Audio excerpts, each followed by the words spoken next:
Hello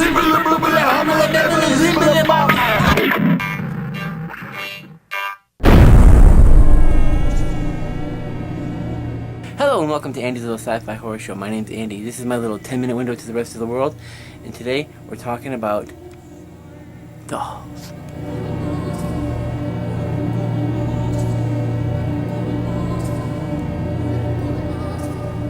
That's right, Pediaphbioa, the fear of dolls, and how it relates into pop culture. Not to be confused with Pediaphobia, which is the fear of children, which is a whole different psychological element in itself. That spans off on a whole bunch of different tangents that we won't get into tonight. Let's begin.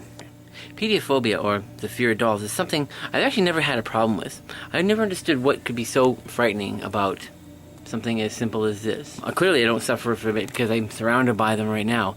And some of the symptoms are panic attacks and just an uncomfortable feeling of them being near you, or they're watching you, or just an overall dread of being in the same room with them. Now before we bring this to a pop culture level in the movies, we'll take this to a psychological level. There's many strands of thought on the whole thing. Two in particular that always struck my interest was, if I may paraphrase Freud, someone developing a fear of dolls stems from their childhood. A lot of people can understand the fact that children look at their dolls and stuffed animals as very real things. When you introduce a doll or a stuffed animal into your child's life, it becomes an instant friend. However they look at it, however they see it, that personality is injected into the personality that they coexist with in their bedroom at night. You know, when you leave and tuck your kids in, these things take on a life of their own because you're not there to explain, hey, this thing is not real. It becomes very real to them. So, be careful how you introduce your dolls and toys to your kids, unless you really want to freak them out and mess them up for life, and then end up doing shows like this. As I said before, I personally don't suffer this kind of fear or anxiety. Actually, I find dolls kind of fascinating, especially when they're freaky. It's like the same reason I don't really understand people's fear of clowns.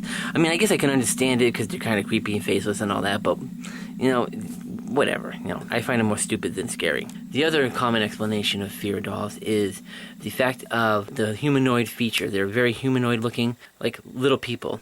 And this stems from a fear called automatophobia, which is actually the fear of the human figure, which can sound kind of ridiculous, you know, a human being afraid of the humanoid figure. But if you put it in this perspective, it makes sense.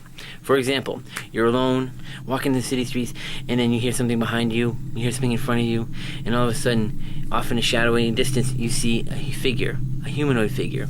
That in itself can be very freaky. It's what makes a shadow figure of a human actually scarier than a shadow itself. It's just like, you know, because all of a sudden it becomes fight or flight, you know, it becomes a danger element. A human figure, there's another person, are they going to hurt you? Are they going to help you? What do they want? Do they want anything with you at all? Many of these psychological thoughts go through the mind super fast when you see the human figure, which actually makes a werewolf frightening, because a wolf in itself is a four-legged creature, but when a wolf stands up on its hind legs, it's sometimes like the contrast between the American Werewolf in London when that creature was on all fours and the Howling when the creature was on bipedals. Much freakier to see a wolf stand up. Another way to look at it is why people are so freaked out by bipedal, upright walking dinosaurs. People find those much more psychologically scary than, say, the four-legged walking ones. It's in the subconscious. Right now, we're not talking about werewolves, dinosaurs, or any of that stuff. We're talking about dolls. A doll like this has a very abstract, cartoony face. This is literally bead eyes and a stitched mouth. There's nothing really humanoid about that.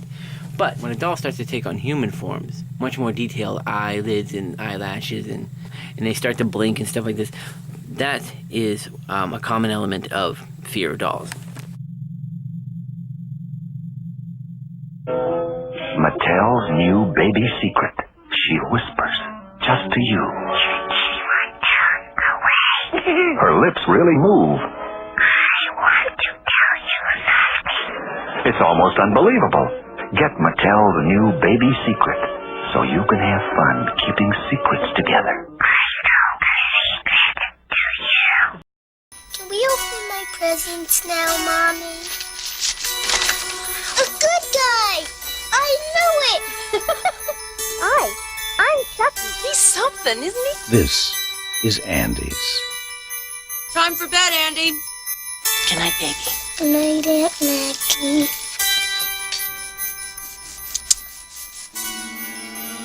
Good night, Chucky.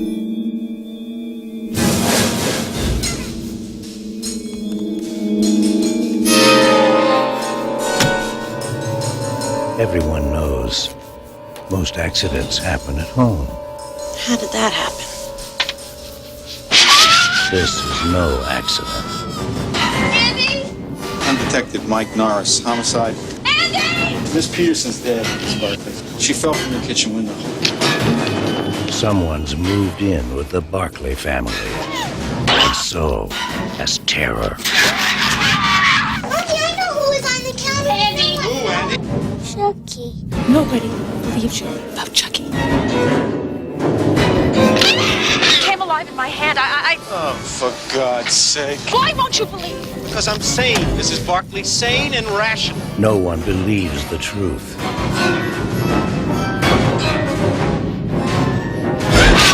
Or lives to tell it. There's nothing nice about murder. And there's nothing innocent about child's play. This next one I found actually at the Salvation Army, and someone had sold it as is. These are actually albino taxidermy eyes that they installed inside this doll. I saw this thing and I said, I have to have it. So, it was very funny because I brought it up to the counter and the woman behind the counter was like, oh, a pretty doll. And then it turned, she actually literally went, bleh, when she saw the eyes. But hey, that's how they sold it. That's how it was on the shelf. Awesome find. I'll never forget that day. It was awesome. What do you think? Alright, enough of this psychological crap. Let's get to the pop culture element here. Now, one of the first introductions to a killer doll, or a dangerous doll, or even a general fear of dolls alone, comes from an early episode of The Twilight Zone, with the 1963 episode The Living Doll with Talking Tina. This was a very disturbing episode for many people, many more so than others. And for those who suffer from pediophobia, it was an impossible thing to watch. It was a terrifying moment. And, of course, classic form of Twilight Zone, it has a twist in the end. Of course, creepy dolls on TV didn't stop there. There have been many, many, many, many episodes and shows about the subject matter, right up until 1975 with Trilogy of Terror. That bulb probably just burnt out, that's all.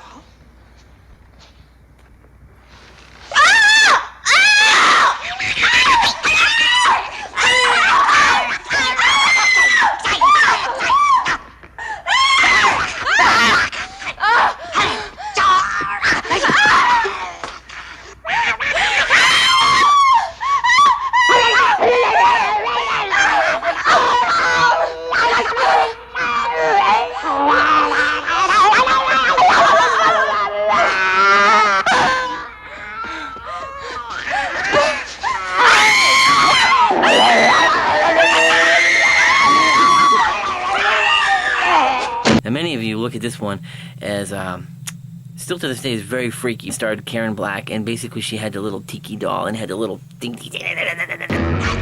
This right here is an example of a voodoo doll. My friend Allison got me this down in New Orleans. I think it's awesome. Again, I got a fascination with creepy dolls. Not so much the cute ones, but like the disturbing ones. I love them. You can also see many other elements, like just in like the TV movie The Tommyknockers. What? You're not gonna believe this. Too late, boss.